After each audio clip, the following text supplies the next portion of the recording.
Science رحمت یا زحمت؟ کیا سائنس رحمت ہے؟ اللہ تعالیٰ نے انسان کو اشرف المخلوقات بنا کر دنیا میں بھیجا ہے۔ یہی وجہ کہ انسان اپنی عقل و فہم سے کام لے کر مشاہدوں اور تجربات کی بنیاد پر بے شمار ایجادات کر چکا ہے۔ سائنس نے ہماری زندگیوں میں انقلاب برپا کر دیا ہے۔ سائنسی ٹیکنالوجی کے استعمال سے آئے دن نئی نئی ایجادات ظہور پذیر ہو رہی ہیں اور انسان ان سے مستفید ہو رہا ہے۔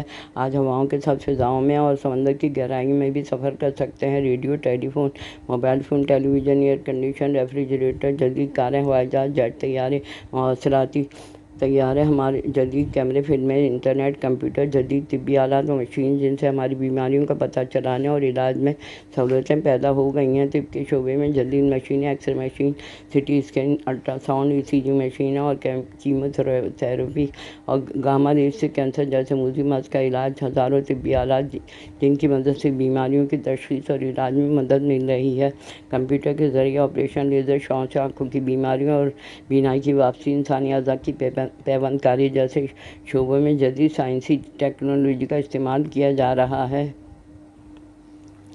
انٹرنیٹ اور کمپیوٹر ٹیکنالوجی نے تو ہماری زندگی میں حیرت انگیز انقلاب برپا کر دیا ہے۔ ہم پوری دنیا کی معلومات چند سیکنڈ میں حاصل کر سکتے ہیں۔ موبائل اور انٹرنیٹ کی بدولت ہزاروں میل دور بیٹھے لوگوں سے گفتگو ایسے کر سکتے ہیں جیسے وہ سامنے بیٹھا ہے۔ کمپیوٹر نے علمی تحقیقات، تصانیف، ایجادات، کتابوں اور تمام معلومات کو اپنے اندر اسٹور کر لیا ہے۔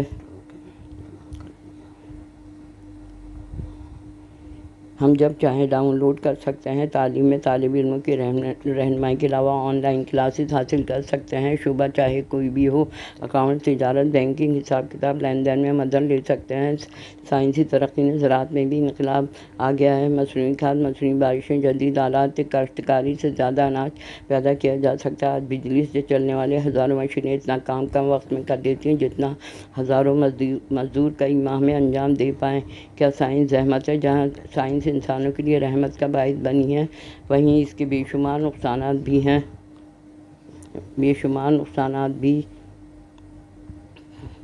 سامنے آئے ہیں۔ زندگی میں ضرورت سے زیادہ مشین کا استعمال انسانی صحت پہ برے اثرات مرتب کر رہا ہے اور انسان کو اپنا محتاج بنا دیا ہے۔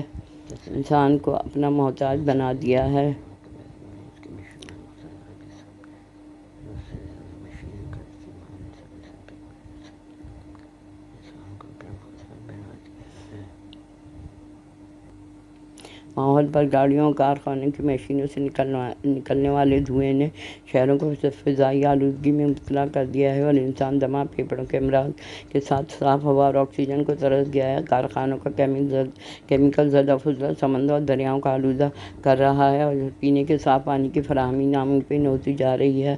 کمپیوٹر پر کئی گھنٹے بیٹھے رہنے سے موٹاپا، پیدل چلنے کی بجائے گاڑیوں کا استعمال، موبائل کا حد سے زیادہ استعمال، ہر کام میں مشین کا سہارا لینے سے انسان جسمانی بیماریوں، کولیسٹرول، ذیابیطس، دل کا مرض، آنکھوں اور دماغ کی کمزوری جیسے امراض عام ہو چکے ہیں۔ مشینوں کا بنایا ہوا فاسٹ فوڈ کھا کر بیماریوں کا شکار ہو رہے ہیں۔ انسان سارا وقت کمپیوٹر اور موبائل پر صرف کرنے کے بعد وقت کی کمی کا شکوہ کرتا نظر آ رہا ہے کیونکہ وہ اپنے تمام کام گھر بیٹھے آن لائن کرنے کی عادت اور آرام پسند، سیر پسندی کے شکار ہو چکا ہے۔ اور مادی فوائد حاصل کرنے کی دوڑ میں اور جدید پرتعیش سامان کے حصول نے انسان کے ذہنی سکون کو ختم کر دیا اور ہم روایات اور اخلاقیات سے دور ہوتے جا رہے ہیں۔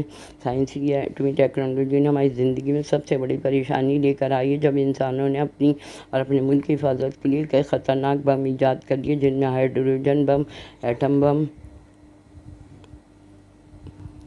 اور خطرناک اسلحہ ایجاد کر لیا، میزائل، راکٹ، جنگی جہاز، مشین گنیں، بارود جن کے ذریعے کئی شہر تباہ و برباد کیے جا چکے ہیں۔ 2 بڑی جنگیں عظیم لڑی جا چکی ہیں۔ ابھی بھی کئی ممالک خطرناک جنگوں میں برسر پیکار ہیں اور ہزاروں بلکہ لاکھوں انسان جنگوں میں موت سے ہمکنار ہو چکے ہیں۔ ہر ملک نے اپنے لیے جنگی آلات اور اسلحہ خریدنے اور بنانے کی دوڑ میں لگا ہوا ہے۔ سائنسی ترقی نے جرائم میں اضافہ کر دیا ہے۔ کلاشنکوف کلچر عام ہو گیا اور اب ہر شخص کے پاس اسلحہ موجود ہے، چاہے قانونی ہو یا غیر قانونی۔ اسٹریٹ کرائم میں روز بروز اضافہ ہوتا جا رہا ہے۔ جو دولت عوام اور انسانوں کی فلاح و بہبود پر خرچ ہونا چاہیے بربادی ہلاکت کے ساز و سامان پر لگا دی جاتی ہے اور انسان اس دنیا کو تباہ برباد کرنے پر تلا بیٹھا ہے۔ اگر تیسری جنگ ایٹمی ہوئی تو ہماری دنیا کا تو اللہ ہی حافظ ہے۔